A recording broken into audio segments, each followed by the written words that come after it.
സെപ്റ്റംബറിൽ നടക്കാനിരിക്കുന്ന ഏഷ്യയിലേക്കും ഓഷ്യാനിയയിലേക്കുമുള്ള പാപ്പയുടെ അപ്പസ്തോലിക യാത്രയുടെ വിശദാംശങ്ങൾ വത്തിക്കാൻ പ്രസിദ്ധീകരിച്ചു.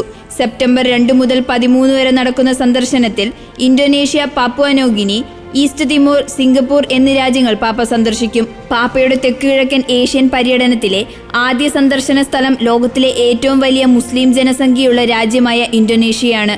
ഏകദേശം 2 ആഴ്ച നീണ്ടു നിൽക്കുന്ന ഈ സന്ദർശനം 2024 മാർപ്പാപ്പയുടെ ആദ്യ അന്താരാഷ്ട്ര പര്യടനമായിരിക്കും.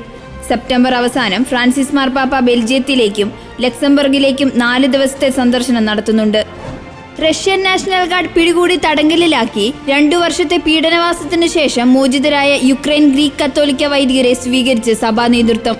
റഷ്യൻ തടവിൽ നിന്ന് മോചിതരായ congregation of the most holy redeemer സന്യാസ സമൂഹത്തിലെ അംഗങ്ങളായ father Ivan Levitsky, father Bohdan Geleta എന്നിവർക്ക് യുക്രൈനിലെ കീവ് വിമാനത്താവളത്തിൽ സ്വീകരണമൊരുക്കാൻ സഭാ നേതൃത്വം എത്തിയിരുന്നു. യുക്രൈൻ പതാക പുതപ്പിച്ചാണ് ഇരുവരെയും സ്വീകരിച്ചത്. യുക്രൈനിലെ അപ്പസ്തോലിക് നൂൻഷോ ആർച്ച് ബിഷപ്പ് വിശ്വൽദാസ് കുൽബോക്കാസും മറ്റു മെത്രാന്മാരും വൈദികരും വിമാനത്താവളത്തിലെത്തിയിരുന്നു.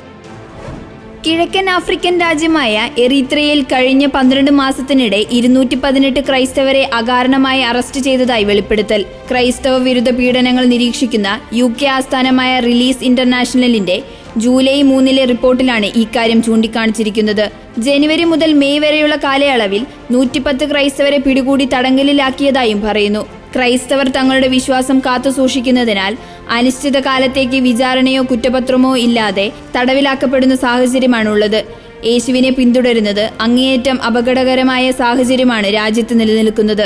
പാകിസ്ഥാനിലെ ജരൻവാലിയിൽ മതനിന്ദ കുറ്റം ആരോപിച്ച് ക്രൈസ്തവ യുവാവിനെ മരണശിക്ഷയ്ക്ക് വിധിച്ച് പാക് കോടതി.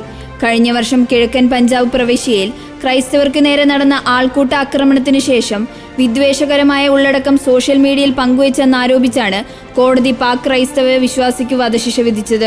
2023 ഓഗസ്റ്റിൽ ഖുറാനിലെ പേജുകൾ നിലത്തെറിഞ്ഞുവെന്ന് അവകാശവാദങ്ങൾ ചില പ്രദേശവാസികൾ ആരോപിച്ചതിന് പിന്നാലെ ക്രൈസ്തവർക്ക് നേരെ വൻ ആക്രമണമാണ് അരങ്ങേറിയത്. ജരൻവാര നഗരത്തിലെ ഡസൻ കണക്കിന് വീടുകളും ക്രൈസ്തവ ദേവാലയങ്ങളും കൂട്ടമായി എത്തിയ ഇസ്ലാം മതസ്ഥർ അഗ്നിക്കിരയാക്കിയിരുന്നു. ഇതിനു പിന്നാലെ മതനിന്ദ അടങ്ങിയ സന്ദേശങ്ങൾ എസാൻ ഷാൻ എന്ന യുവാവ് പങ്കുവച്ചെന്ന ആരോപണത്തിൽ പോലീസ് കേസെടുത്തിരുന്നു. യുവാവിന്റെ വധശിക്ഷ നടപ്പാക്കുന്നതിന് മുൻപായി അദ്ദേഹത്തെ 22 വർഷം ജയിൽ ശിക്ഷയ്ക്ക് വിധേയമാക്കണമെന്നും 10 ലക്ഷം രൂപ പിഴയടയ്ക്കുകയും വേണമെന്നും കോടതി വിധിച്ചിട്ടുണ്ട്. ലെബനിൽ നിന്നും മാനുഷിക ഇടനാഴികൾ വഴിയായി എത്തിയ 51 സിറിയൻ പൗരന്മാർക്ക് ഇറ്റാലിയൻ സഭ അഭയം നൽകി.